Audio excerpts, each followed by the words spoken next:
بسم الله الرحمن الرحيم. اللهم صل على محمد وآل محمد. اللهم إني أسألك برحمتك التي وسعت كل شيء وبقوتك التي قهرت بها كل شيء وخضع لها كل شيء وذل لها كل شيء، وبجبروتك التي غلبت بها كل شيء، وبعزتك التي لا يقوم لها شيء، وبعظمتك التي ملأت كل شيء، وبسلطانك الذي على كل شيء، وبوجهك الباقي بعد فناء كل شيء، وبأسمائك التي ملأت أركان كل شيء، وبعلمك الذي أحاط بكل شيء، وبنور وجهك الذي أضاء له كل شيء.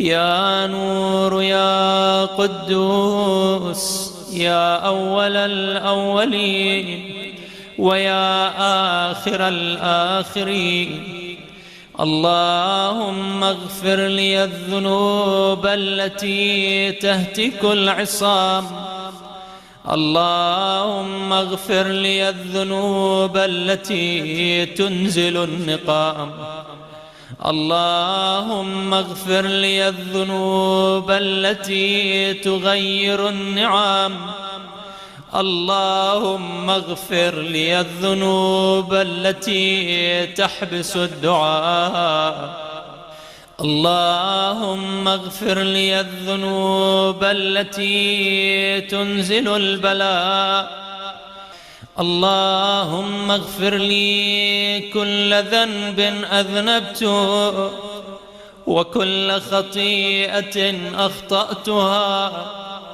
اللهم إني أتقرب إليك بذكرك وأستشفع بك إلى نفسك، وأسألك بجودك وكرمك أن تدنيني من قربك، وأن توزعني شكرك، وأن تلهمني ذكرك.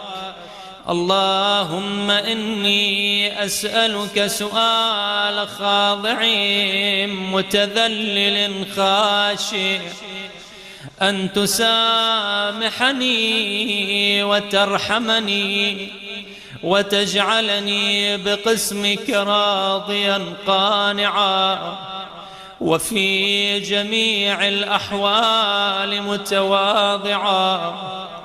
اللهم وأسألك سؤال من اشتدت فاقته وأنزل بك عند الشدائد حاجته، وعظم فيما عندك رغبته، اللهم عظم سلطانك وعلى مكانك وخفي مكرك وظهر أمرك وغلب قهرك وجرت قدرتك، ولا يمكن الفرار من حكومتك.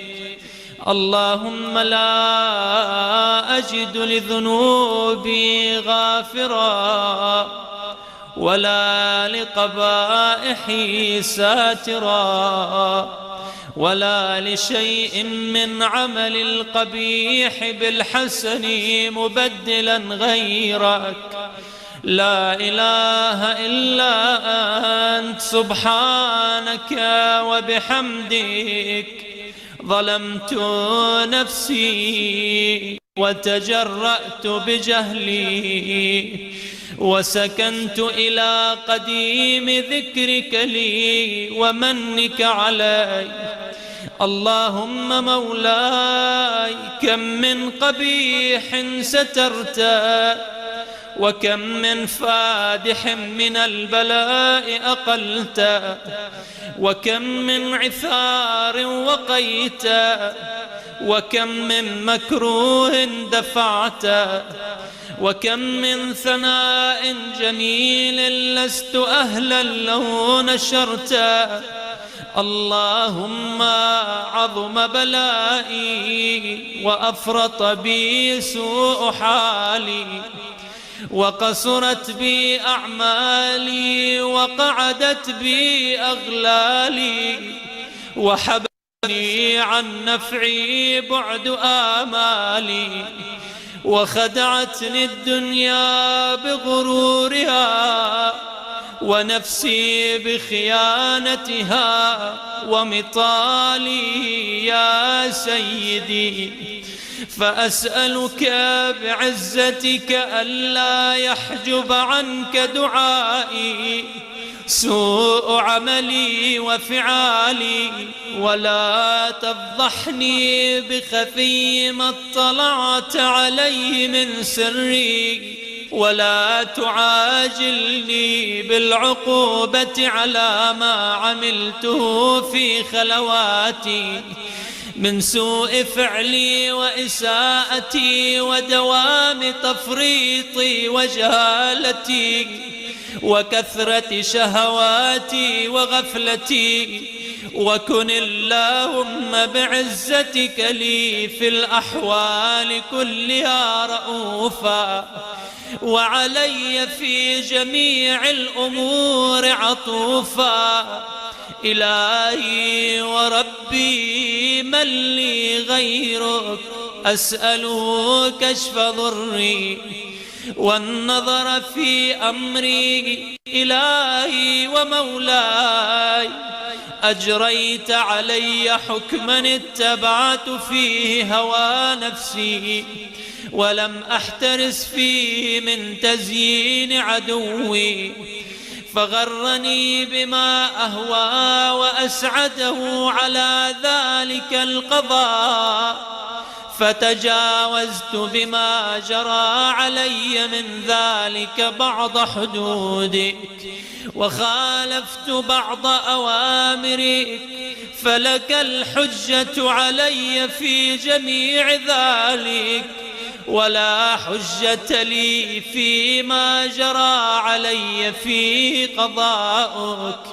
وألزمني حكمك وبلاؤك، وقد أتيتك يا إلهي بعد تقصيري وإسرافي على نفسي، معتذرا نادما منكسرا مستقيلا، مستغفرا منيبا، مقرا مذعنا معترفا، لا أجد مفرا مما كان مني، ولا مفزعا أتوجه إليه في أمري غير قبولك عذري وإدخالك إياي في سعة من رحمتك. اللهم فاقبل عذري وارحم شدة ضري، وفكني من شد وثاقي. يا رب ارحم ضعف بدني ورقة جلدي ودقة عظمي، يا من بدأ خلقي وذكري وتربيتي وبري وتغذيتي. هبني لابتداء كرمك وسالف برك بي. يا إلهي وسيدي وربي، أتراك معذبي بنارك بعد توحيدك، وبعد من طوى عليه قلبي من معرفتك، ولهج به لساني من ذكرك، واعتقده ضميري من حبك، وبعد صدق اعترافي ودعائي خاضعا لربوبيتك، هيهات أنت أكرم من أن تضيع من ربيت أو تبعد من أدنيت أو تشرد من آويت أو تسلم إلى البلاء من كفيته ورحمت. وليت شعري يا سيدي وإلهي ومولاي أتسلط النار على وجوه خرت لعظمتك ساجدا، وعلى ألسن نطقت بتوحيدك صادقا وبشكرك مادحا، وعلى قلوب اعترفت بإلهيتك محققا، وعلى ضمائر حوت من العلم بك حتى صارت خاشعة، وعلى جوارح سعت إلى أوطان تعبدك طائعا، وأشارت باستغفارك مذعنا. ما هكذا الظن بك ولا أخبرنا بفضلك عنك يا كريم يا رب، وأنت تعلم ضعفي عن قليل من بلاء الدنيا وعقوباتها وما يجري فيها من المكاره على أهلها، على أن ذلك بلاء ومكروه قليل مكثور يسير بقاؤه قصير مدته، فكيف احتمالي لبلاء الآخرة وجليل وقوع المكاره فيها، وهو بلاء تطول مدته ويدوم مقامه ولا يخفف عن أهله، لأنه لا يكون إلا عن غضبك وانتقامك وسخطك، وهذا ما لا تقوم له السماوات والأرض. يا سيدي فكيف بي وأنا عبد الضعيف الذليل الحقير المسكين المستكين، يا إلهي وربي وسيدي ومولاي، لأي الأمور إليك أشكو ولما منها أضج وأبكي، لأليم العذاب وشدته أم لطول البلاء ومدته؟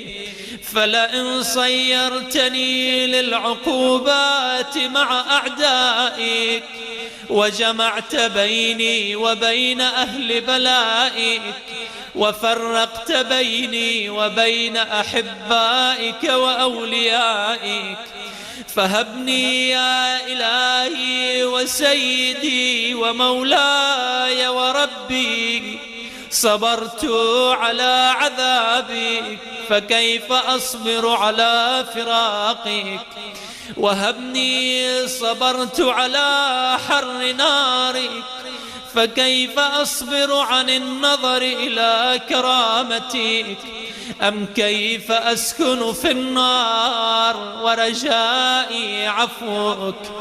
فبعزتك يا سيدي ومولاي أقسم صادقا لئن تركتني ناطقا لأضجن إليك بين أهلها ضجيج الآملين، ولأصرخن إليك صراخ المستصرخين، ولأبكين عليك بكاء الفاقدين، ولأنادينك أين كنت يا ولي المؤمنين، يا غاية آمال العارفين، يا غياث المستغيثين، يا حبيب قلوب الصادقين ويا إله العالمين، أفتراك سبحانك يا إلهي وبحمدك تسمع فيها صوت عبد مسلم سجن فيها بمخالفتك، وذاق طعم عذابها بمعصيتك، وحبس بين أطباقها بجرمه وجريرته، وهو يضج إليك ضجيج مؤمل لرحمتك، ويناديك بلسان أهل توحيدك، ويتوسل إليك بربوبيتك. يا مولاي، فكيف يبقى في العذاب وهو يرجو ما سلف من حلمك؟ أم كيف تؤلمه النار وهو يأمل فضلك ورحمتك؟ أم كيف يحرقه لهيبها وأنت تسمع صوته وترى مكانه؟ أم كيف يشتمل عليه زفيرها وأنت تعلم ضعفه؟ أم كيف يتغلغل بين أطباقها وأنت تعلم صدقا؟ أم كيف تزجره زبانيتها وهو يناديك يا ربا؟ أم كيف يرجو فضلك في عتقه منها فتتركه فيها؟ هيهات ما ذلك الظن بك ولا المعروف من فضلك، ولا مشبه لما عاملت به الموحدين من برك وإحسانك. فباليقين أقطع لولا ما حكمت به من تعذيب جاحديك وقضيت به من إخلاد معانديك، لجعلت النار كلها بردا وسلاما، وما كانت لأحد فيها مقرا ولا مقاما، لكنك تقدست أسماؤك أقسمت أن تملأها من الكافرين من الجنة والناس أجمعين، وأن تخلد فيها المعاندين، وأن تجل ثناؤك قلت مبتدئا وتطولت بالإنعام متكرما. أفمن كان مؤمنا كمن كان فاسقا لا يستوون. إلهي وسيدي، فأسألك بالقدرة التي قدرتها وبالقضية التي حتمتها وحكمتها وغلبت من عليه أجريتها، أن تهب لي في هذه الليلة وفي هذه الساعة كل جرم أجرمته، وكل ذنب أذنبته، وكل قبيح أسررته، وكل جهل عملته، كتمته أو أعلنته، أخفيته أو أظهرته، وكل سيئة أمرت بإثباتها الكرام الكاتبين الذين وكلتهم بحفظ ما يكون مني، وجعلتهم شهودا علي مع جوارحي، وكنت أنت الرقيب علي من ورائهم والشاهد لما خفي عنهم، وبرحمتك أخفيت وبفضلك سترت، وأن توفر حظي من كل خير تنزل أو إحسان تفضل أو بر تنشر أو رزق تبسط أو ذنب تغفر أو خطأ تستر يا رب يا رب يا رب يا إلهي وسيدي ومولاي ومالك رقي يا من بيده ناصيتي يا عليما بضري ومسكنتي يا خبيرا بفقري وفاقتي يا رب يا رب يا رب أسألك بحقك وقدسك وأعظم صفاتك وأسمائك أن تجعل أوقاتي في الليل والنهار بذكرك معمورا وبخدمتك موصولا وأعمالي عندك مقبولا حتى تكون أعمالي وأورادي كلها وردا واحدا وحالي في خدمتك سرمدا يا سيدي يا من عليه معولي يا من إليه شكوت أحوالي يا رب يا رب يا رب قو على خدمتك جوارحي واشدد على العزيمة جوانحي وهب لي الجد في خشيتك والدوام في الاتصال بخدمتك حتى أسرح إليك في ميادين السابقين وأسرع إليك في المبادرين وأشتاق إلى قربك في المشتاقين وأدنو منك دنو المخلصين وأخافك مخافة الموقنين وأجتمع في جوارك مع المؤمنين اللهم ومن أرادني بسوء فأرد ومن كادني فكيد واجعلني من أحسن عبيدك نصيبا عندك وأقربهم منزلة منك وأخصهم زلفة لديك فإنه لا ينال ذلك إلا بفضلك وجد لي بجودك واعطف علي بمجدك واحفظني برحمتك واجعل لساني بذكرك لهجا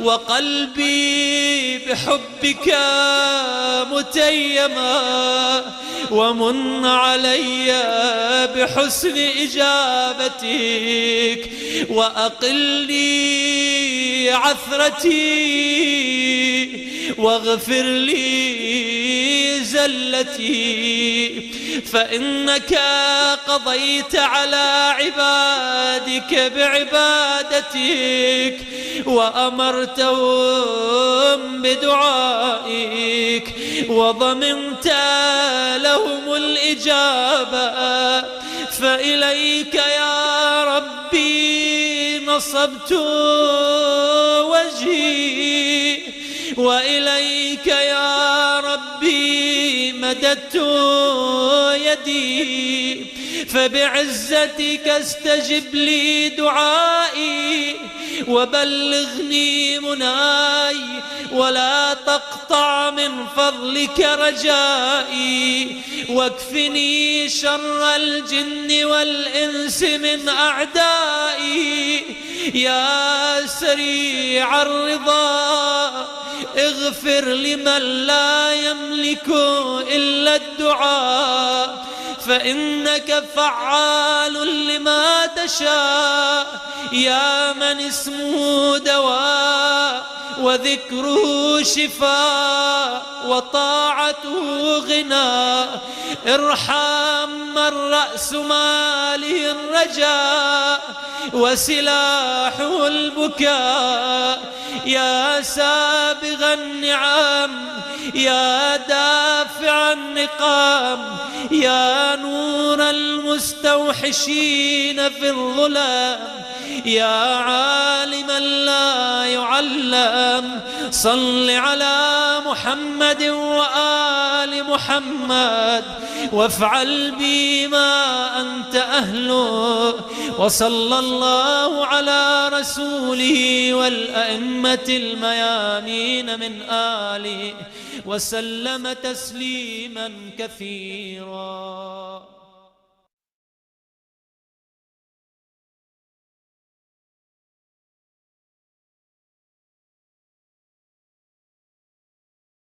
بسم الله الرحمن الرحيم.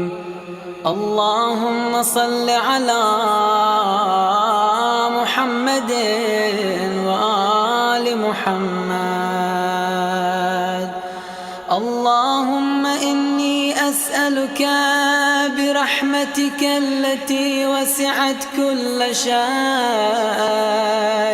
وبقوتك التي قهرت بها كل شيء وخضع لها كل شيء وذل لها كل شيء،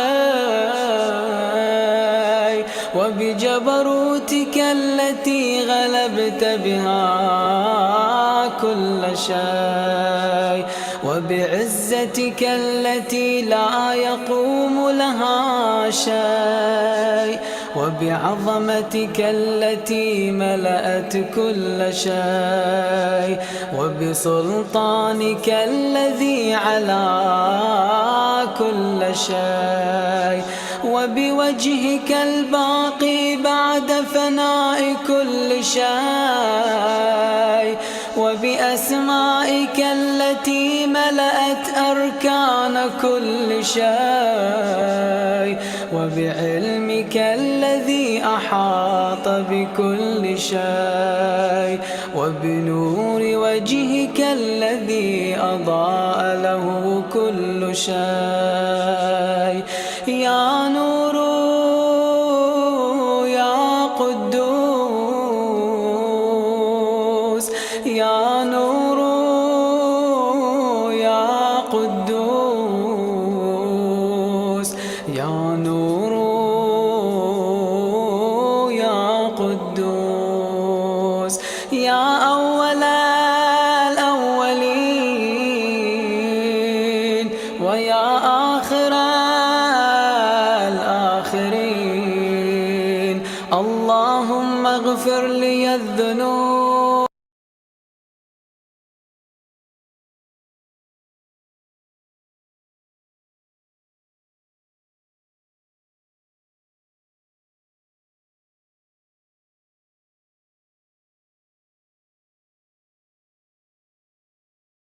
الذي على كل شيء، وبوجهك الباقي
أعوذ بالله من الشيطان الرجيم بسم الله الرحمن الرحيم السلام عليكم ورحمة الله وبركاته.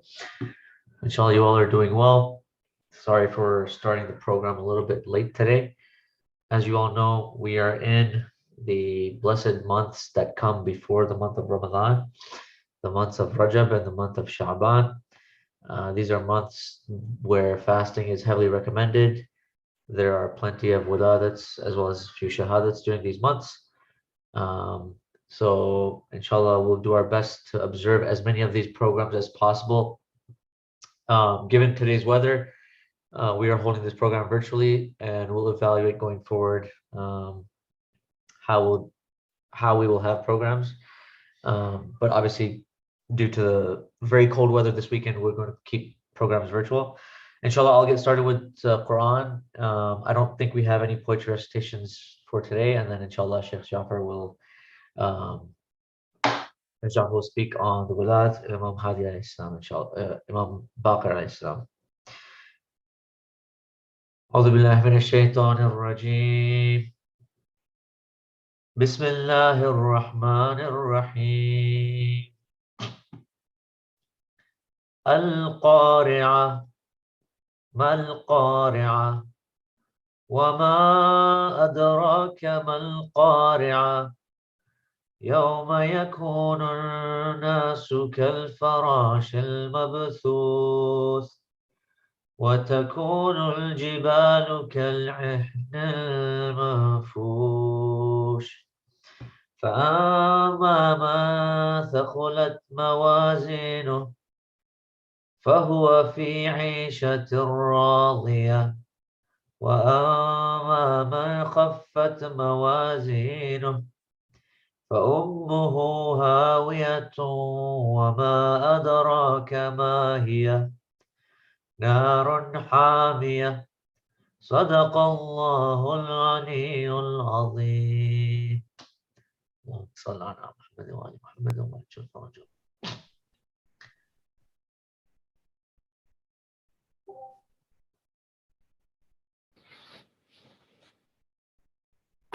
أعوذ بالله من الشيطان اللعين الرجيم بسم الله الرحمن الرحيم وبه نستعين الحمد لله الذي جعل الحمد مفتاحا لذكري وسببا للمزيد من فضلي ودليلا على آلائه وعظمته ثم الصلاة والسلام على خير خلقه سيدنا ونبينا وحبيب قلوبنا أبي القاسم المصطفى محمد اللهم صل على محمد وعلى محمد وعلى آله الطيبين الطاهرين المعصومين لا سيما بقية الله في الأرضين أرواحنا له فداء.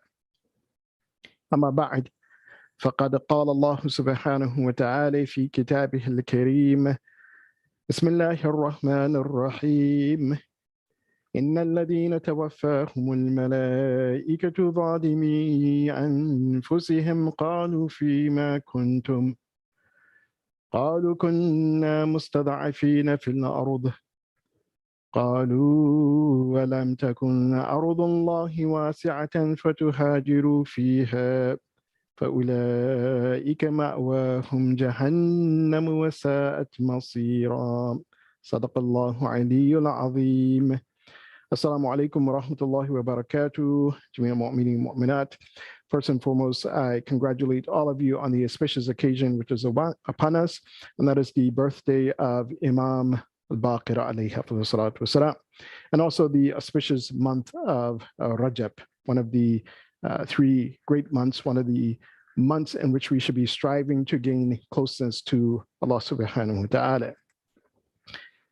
So in our discussion about Imam Bakir alayhi salatu wasalam, I want to bring up a topic or address a topic that I've been asked about lately, and that is about the hijrah or making hijrah and what our duty and responsibility is with regarding hijrah. Because Imam Bakir alayhi salatu wasalam gives a very interesting perspective on this idea and concept of hijrah.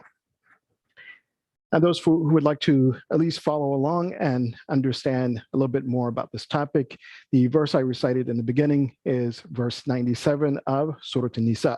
So chapter 4 of the Quran, verse 97. And inshallah, we'll open this discussion and perhaps continue our discussion as we commemorate the Shahadat of Imam Hadi alayhi salatu wasalam in a few days.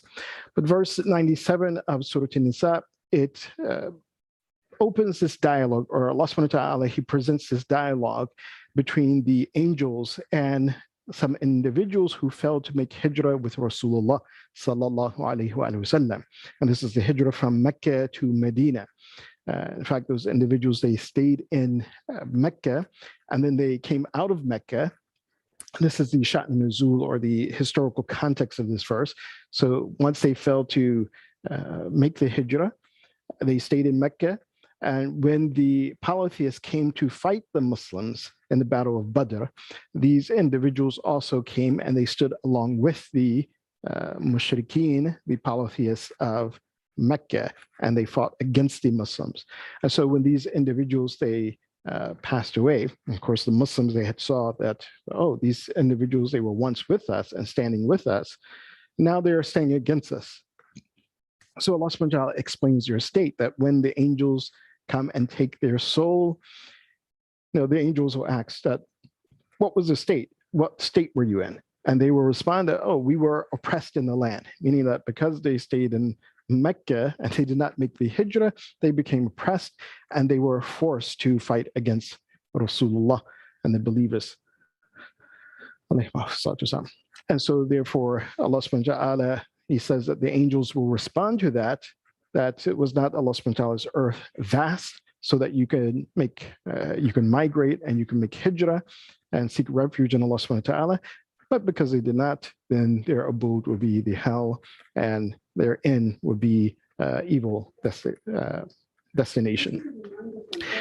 So as we look at the life of Imam Bakr alayhi salatu wasalam, one of the things I want to just bring out in the beginning is one of the very subtle lessons that we learn from Imam Bakr. Whenever we are studying or whenever we are inquiring about anything, then we should do so with great intellectual aptitude or depth, or as much as we can to understand something. And this comes in a encounter that Imam Bakr alayhi salatu he had with one Christian who came to meet Imam Bakker alayhi salatu. And when he did, he tried to make fun of Imam Bakker. And so he told Imam Bakker, he says, Anta Bakker. And so Imam Bakker alayhi salatu, without getting angry or upset, he says, no, Ana Bakker. So the Christian told him, he said, Anta Bakker. Bakker means cow. And it's a very generic name for cow or cattle, whether male or female. Doesn't distinction between that. It's just a generic name for a cow. But Imam Bakker, he says, no, Ana Bakker. In this encounter with Imam Bakker alayhi salatu, teaches us something very important, and that is to understand the concepts and the ideas that we are dealing with. Because in Arabic, many words have dual meanings, or they indicate on something. And when you study the etymology of words, sometimes there's a shared meaning between things. Just like the word Bakker, which is a generic name for cow, and Bakir, which literally means someone who splits knowledge, someone who goes into the depth of knowledge. And we know this because Imam Bakker alayhi salatu, his life was about educating the ummah. He's actually the one who laid the foundation for the institute that Imam Sadiq alayhi salatu took to its peak, that madrasa, or that hawza ilmiya as we call today. So what is the relationship between Bakr and Bakir? Because there's a point I want to bring here. So the etymology of these two words, again, they have the same roots, but they have different pronunciation. There are different vowel markings on it. But the common meaning between the two means a shuq with tawassu, means vastness, something that has a vastness, and something that opens or splits open something. So in the Arabic dictionary, they say that why is a cow called Bakr in Arabic? They say the cow is called a Bakker, and this is a generic name for a cow. This is because a cow, and literally the male cow, has horns, and it uses its horns to defend itself. And as the cow uses its horn, or the bull uses its horns to defend itself, when it attacks another animal, it pokes it with its horns. And so therefore it splits open its adversary. And so this is why the cow is called Bakar. Likewise, you can see that the cow has, as I say, multiple stomachs, or at least multiple divisions in its stomach. So it has a vastness also about it. So Bakir, as Imam Bakr alayhi was pointing out, means the one who has depth of knowledge, a lot of knowledge, and one who, you could say, split the hairs of knowledge, goes into the details of knowledge. Likewise, when we come to this concept of hijrah, the root word is hajara. And there are two words that sound pretty close to each other. One is hajar, like someone who migrates, hajara muhajir, the person who migrates from one land to another. And the word hujr. The word hujr means to speak foul of someone, to speak bad about someone, or to even to use bad language towards someone. The commonality between the two is tarku shay, to leave something. So hajar means to leave one state of being, or to leave a particular place, physical place, to go to another place, or to leave a state of being to go to another state of being. Hujr, on the other hand, which means ifhash, or to speak foul of someone, when we look at it in the dictionary, it means khuruj an halat tabi'iyya, to go out of the natural way of being, or a natural state of being. In other words, to speak foul of someone, to speak or to curse someone, to speak nasty words with someone. This is unnatural, as Allah subhanahu wa ta'ala, He's created man in the best of fashion. Allah subhanahu wa ta'ala has created man to be able to rise above the angels. And of course, if he follows the guidance that Allah subhanahu wa ta'ala has put forth in the Quran, and also in the seerah of the Prophet and the Ahlul Bayt alayhim afdhalu salatu wassalam. Understanding this idea of hijra, or hajara, or hujra, what we come to understand that there are two aspects, or you could say two dimensions of al-hijra. One is a physical aspect, where a person leaves from one place and goes to another place.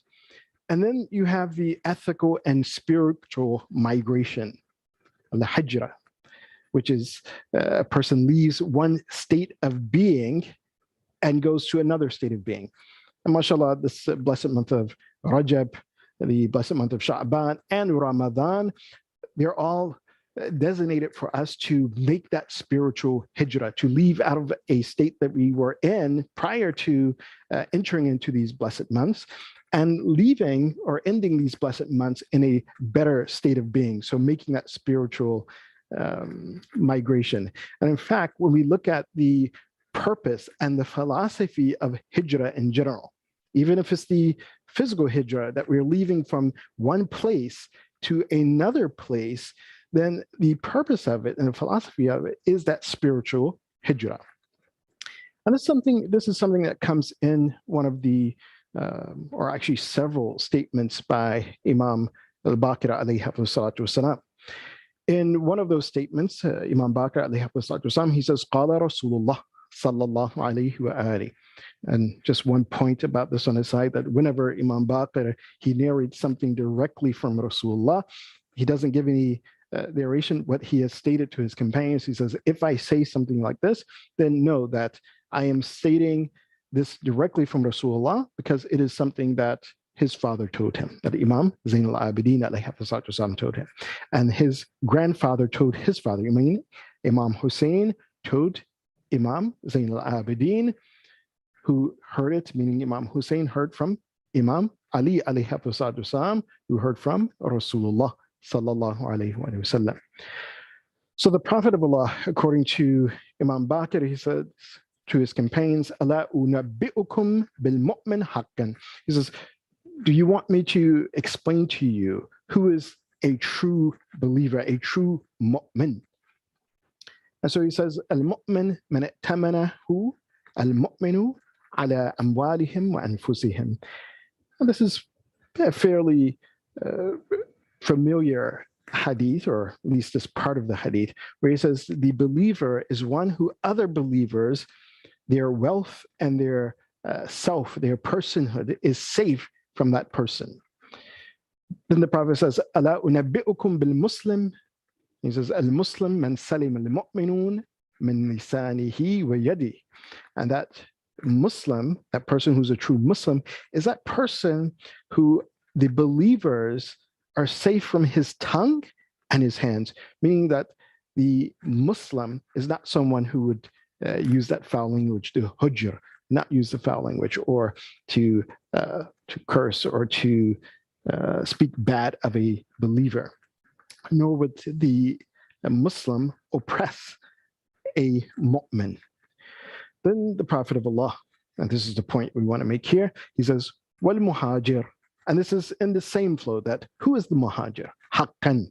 Who is a true muhajir? One who migrates and one who makes the hijrah. The Prophet of Allah, he says, "Man hajra sayyi'at wa taraka ma harrama Allahu alayh."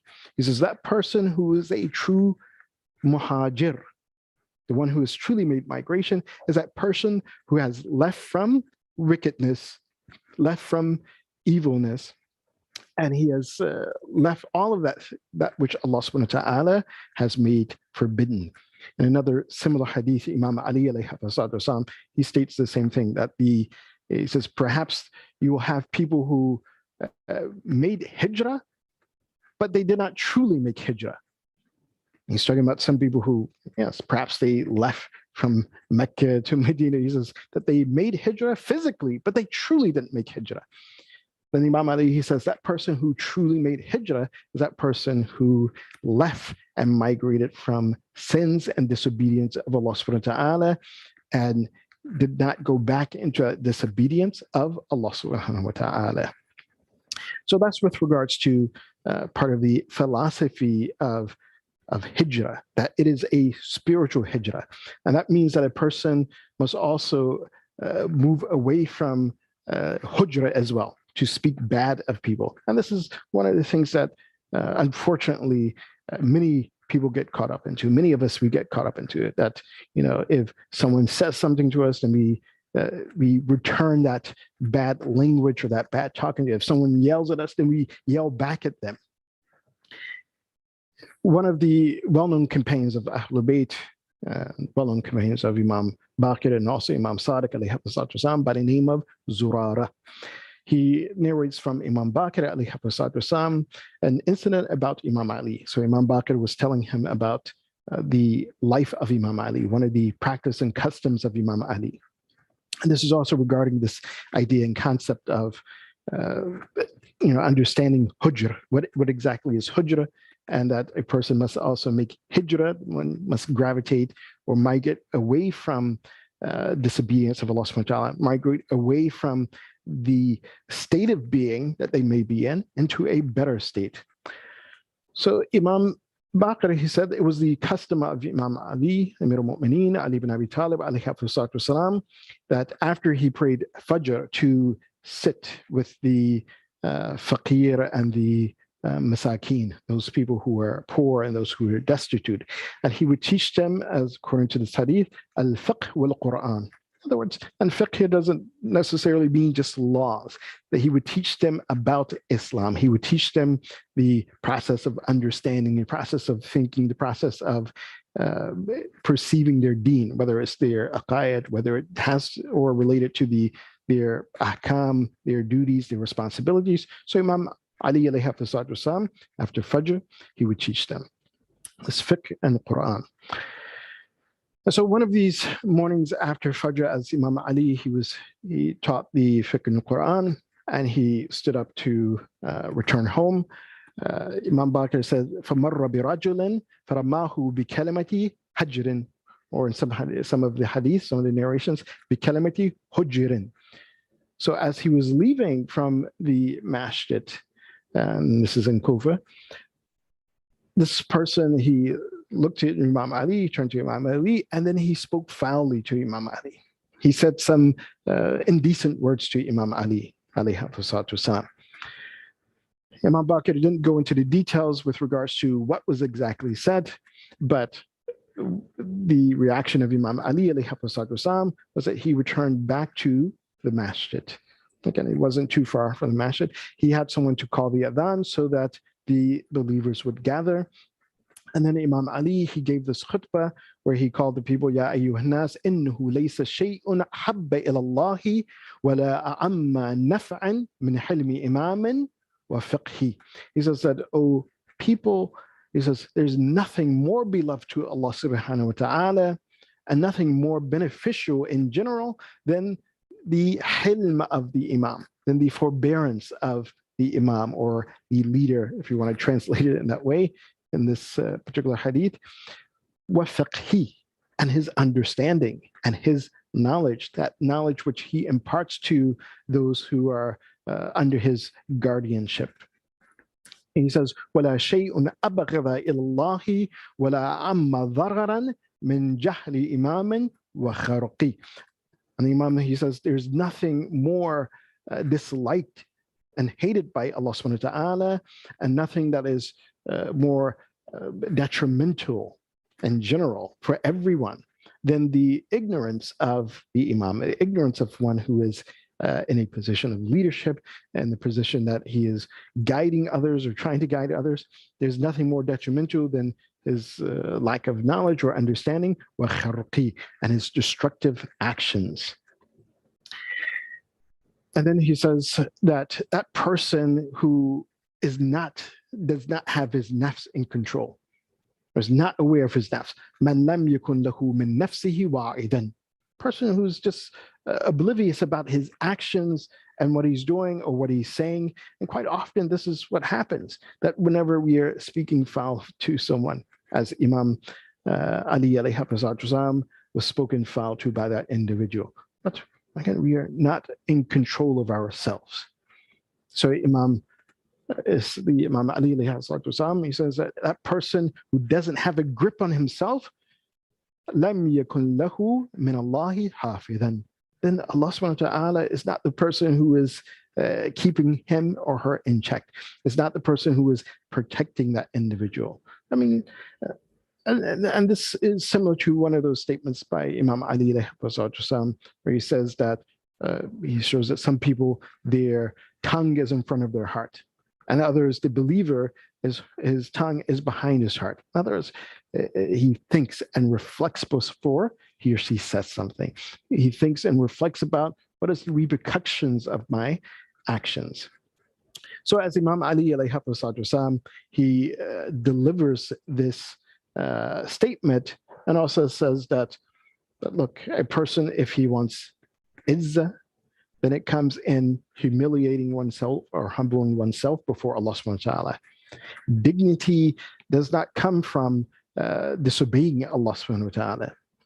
Then Imam Ali, he called out to the individual. He says, Ayn al-mutakallimu anifan. He says, so where's that individual who spoke these bad words to me?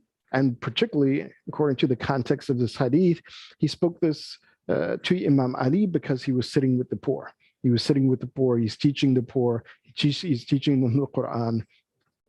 So this individual who was among the crowd, he says that, yes, I'm the person. Imam Ali alayhi wasallam didn't expose this person about what he was saying. He just said that, so where's the person who was objecting to my actions? And so this person, he came forth. Then Imam Ali alayhi wasallam, he says, Ama inni law asha'a laqult.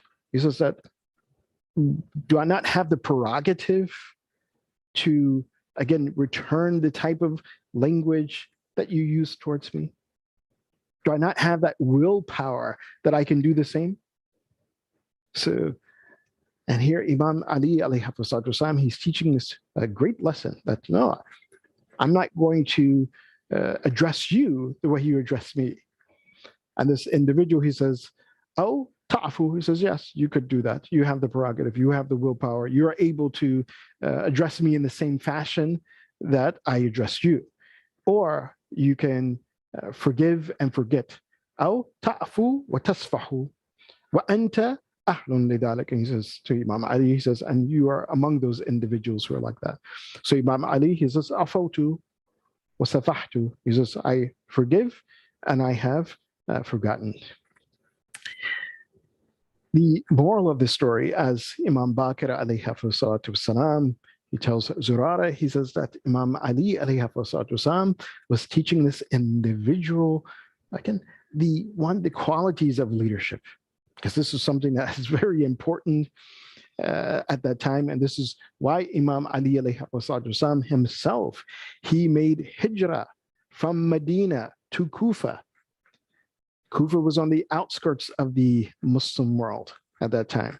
But the Imam, he made hijrah there in order to educate the people, in order to give them the guidance that Allah subhanahu wa ta'ala delivered in the Quran, and that Allah subhanahu wa ta'ala gave in the example of the life of Rasulullah sallallahu alayhi wa sallam. This idea and concept of hijrah, because it's important for us to understand as well, and to understand how the Ahlul Bayt alayhim salatu wasalam, not only were they educated or they came to understand this great concept of hijrah from the Quran and from the Sirat of Rasulullah sallallahu alayhi wa sallam, and also the teachings of the prior Imams. One of the things that we find this concept of hijrah as well, and also hujr, in the du'as of Imam Zayn al-Abidin alayhi salatu wasalam. In the dua of Makarim al-Akhlaq, there are two places where the Imam, he speaks about this idea of hujra, or leaving out of that space. Hujra means to leave out of that natural state that a person should be in, that a person should be speaking the best of languages.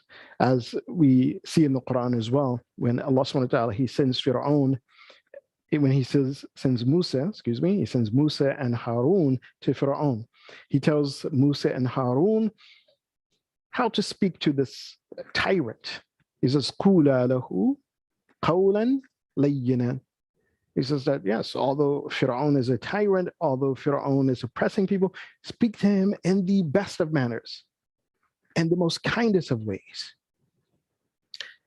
In Dua Makarim al-Akhlaq, and this is Dua number 20 of the Sahifatul Sajjadiyya, Imam Zayn al-Abidin alayhi wasallam, in one of the sections, he says, Allahumma ja'al, and he's speaking about like shaitan, how sometimes, unfortunately, shaitan, he comes and he influences our actions.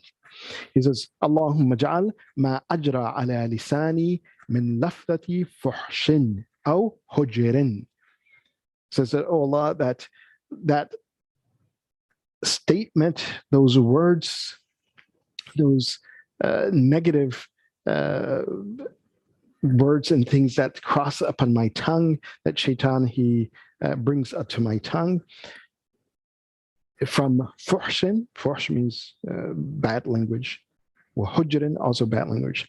أو شتم عرض أو شهادة باطل أو اغتياب مؤمن غائب أو سب حاضر وما أشبه ذلك نطقا بالحمد. He says, oh Allah, that all of those things, whether it is an indecent or ugly word, it is words,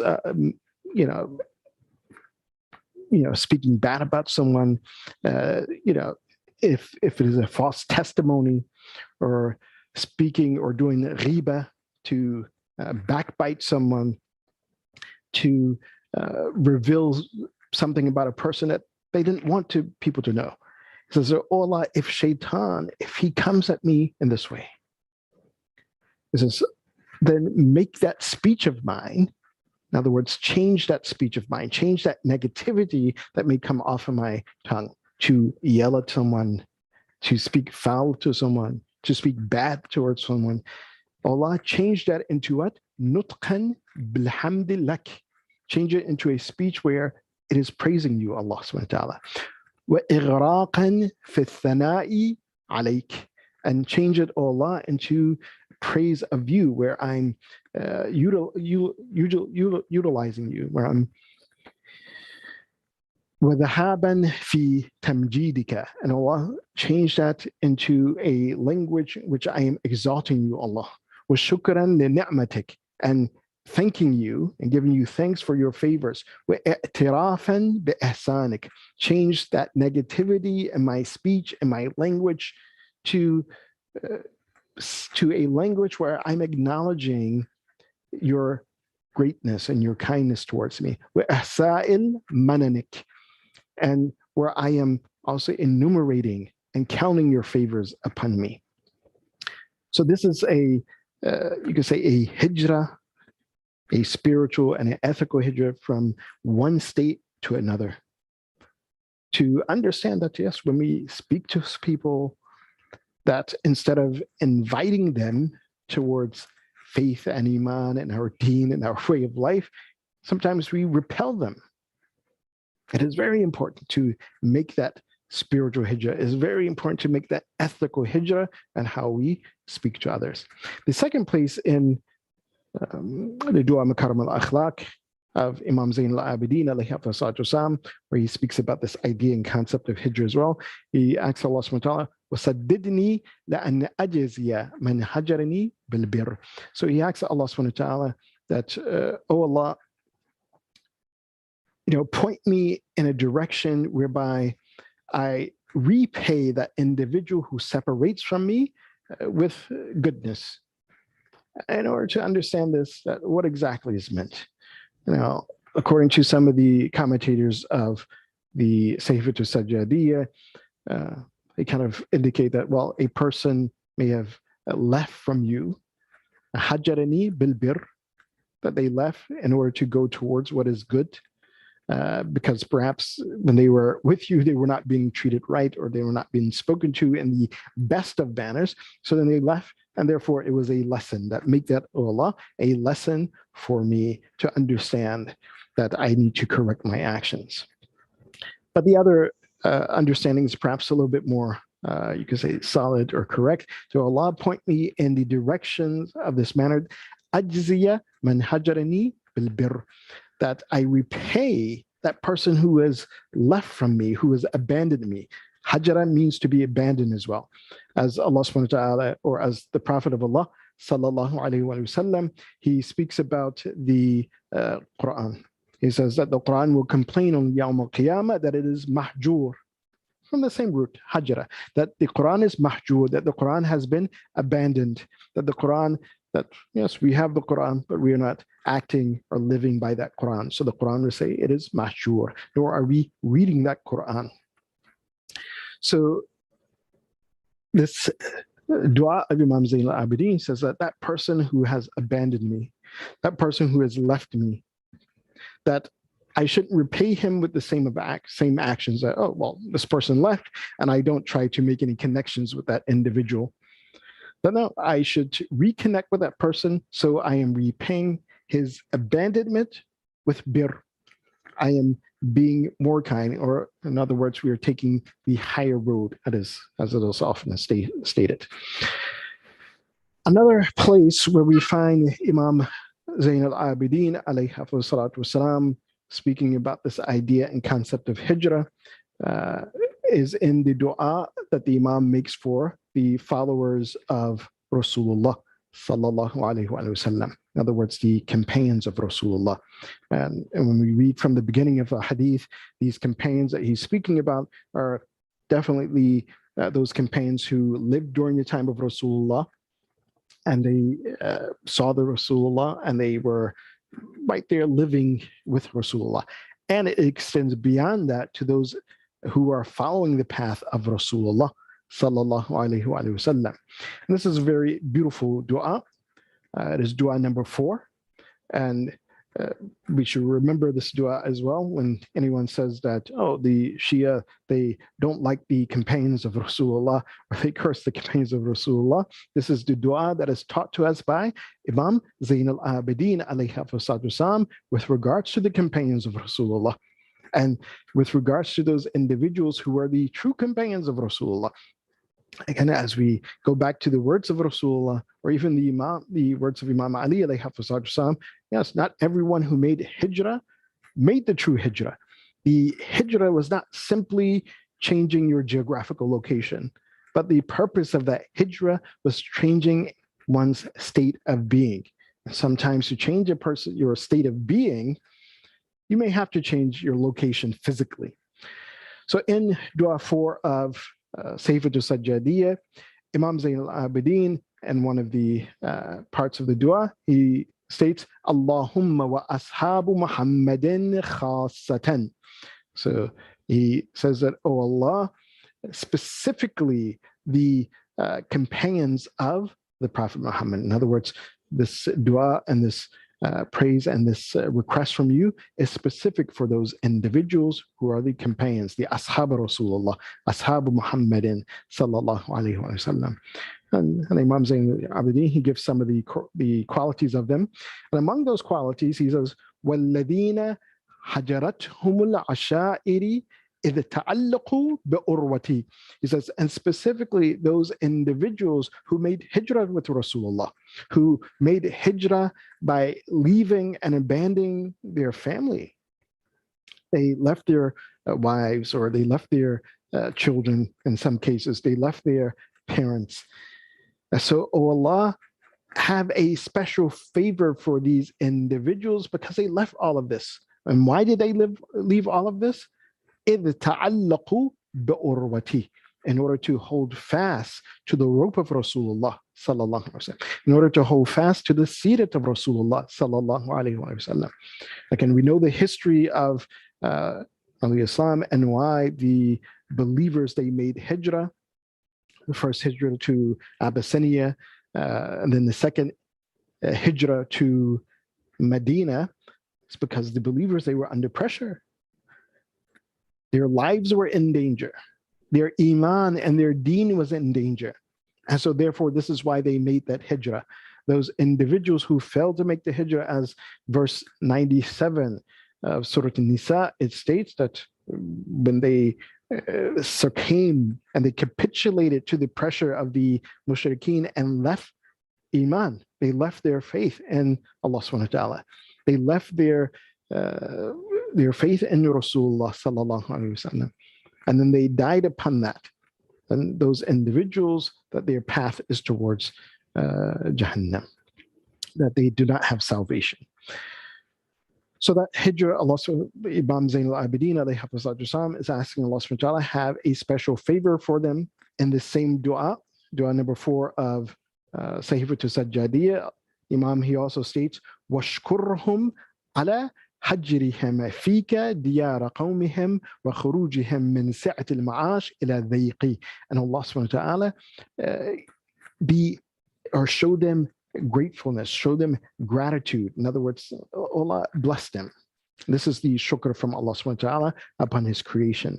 This is the gratitude from Allah subhanahu wa ta'ala upon his creation to bless them, to forgive them their sins and their shortcomings. To Allah, show gratitude towards them because they made hijrah for your sake, away from their people and away from the vastness that they had. And then they entered into Medina, as we know that many of the muhajirin, that they entered and they didn't have wealth with them. And this was the purpose of making that brotherhood between the muhajir and ansar. So in Sayfatul Sajjadiyya, the 4th dua of Imam Zain al-Abidin, where the Imam, he prays for the well-being of the companions of the Prophet, he points out again that physical hijrah that happened in the Arabian Peninsula, that physical hijrah from Mecca to Medina.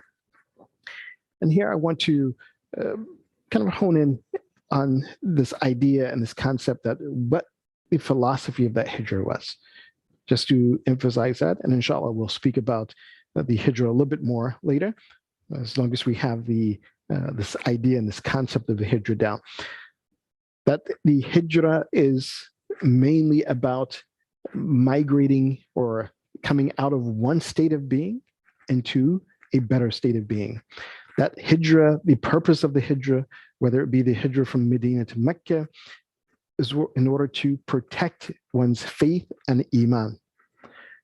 Likewise, when Imam Ali alayhi salam, he made that hijrah from Medina to Kufa, he established the governance and the capital of the Muslim world in Kufa.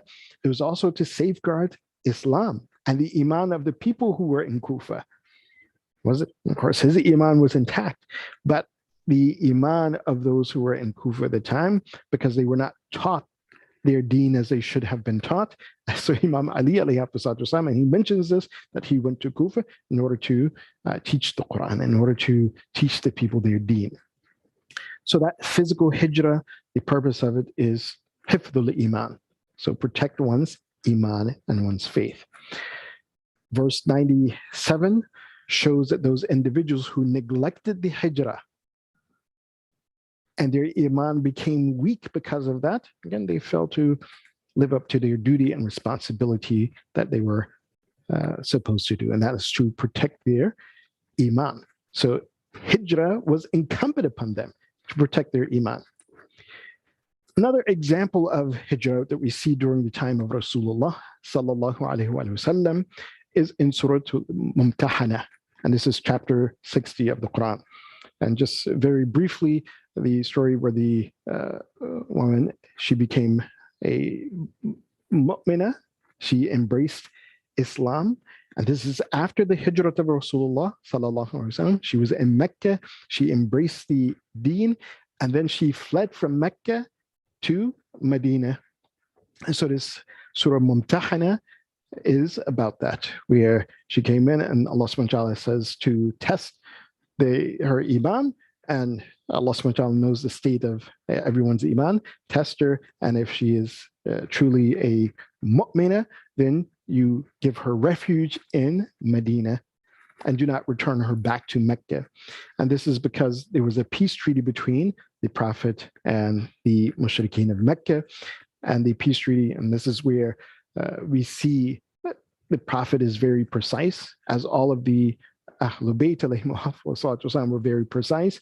When this woman, she stayed in Medina, the mushrikeen, they objected. They said, no, our treaty was, and our understanding was that if any believer, if anyone who is with you becomes mushrik, they return back to the faith of their fathers, and they want to worship the idols again, that you will send them from Medina to Mecca.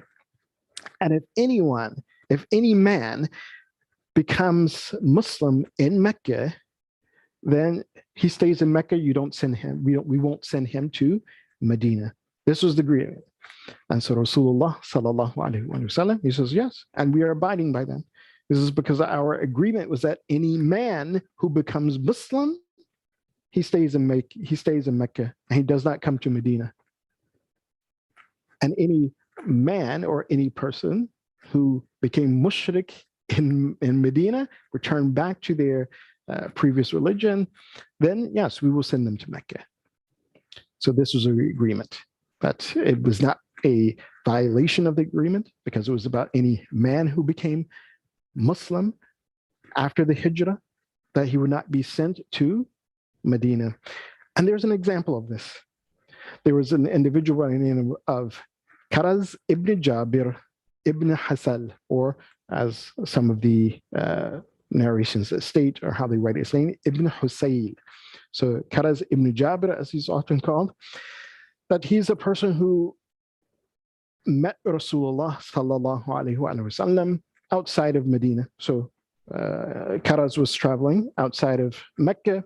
The Prophet of Allah, he was also traveling outside of Medina, and he encountered the Prophet.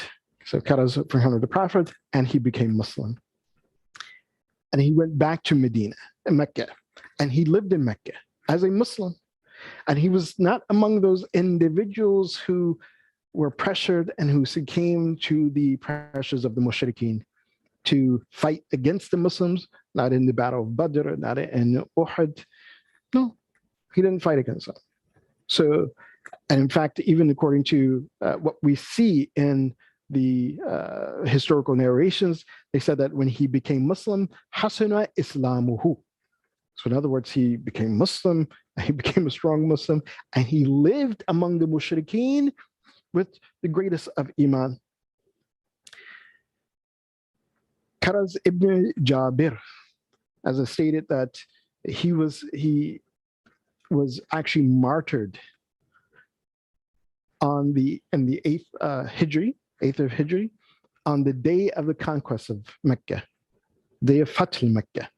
Yes, the Fath Mecca, as we know, that there was no bloodshed from the side of the Muslims, but the mushrikeen, they killed Karaz ibn Hazal, or Karaz ibn Jabir. And it stated that when the Prophet of Allah, sallallahu alaihi wasallam, and the believers were making their way towards Mecca for this, you could say, peaceful handing over power, this peaceful conquest, where there was no bloodshed, at least from the side of the believers, the mu'mineen. They said that Karaz ibn Jabir, he was going out of Medina to, again, meet Rasulullah. He wanted to meet the caravan ahead of time, because it was already known that the Meccans, they were going to hand over authority to Rasulullah, that they had no power against the believers. So Karaz ibn Jabir said that when he left from Mecca, he took a wrong route. He thought the Prophet was coming from one direction, but the Prophet was actually coming from another direction, the Prophet and the believers. So he took the direction he thought, the route and the path he thought that the Prophet and the believers were coming from. And when he took that route, he encountered a group of mushrikeen. And so when he encountered them, they knew who Karaz ibn Jabir was, that this was a person who maintained his faith and Iman, although he was surrounded by the mushrikeen. This is the person who did not capitulate to the pressures around him. Not like those individuals that Allah subhanahu wa ta'ala speaks about in verse 97 of Surah An-Nisa. So Karaz, like at that point, being that mu'min, being that Muslim, as it is stated, hasuna islamuhu, yes, the hijrah, at least physical hijrah at that point, was not obligatory upon him. And it was within the context of the treaty.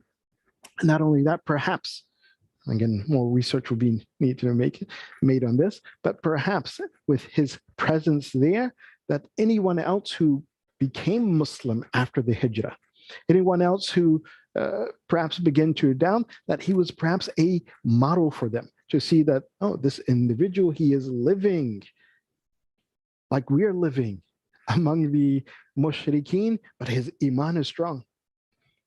That his Iman is like a beacon of light in this land of darkness, this land in which others claim kunna mustada'afina fil ard, that we were weak, we were oppressed in that land. But Karaz ibn Jabir, no, he maintained his Iman.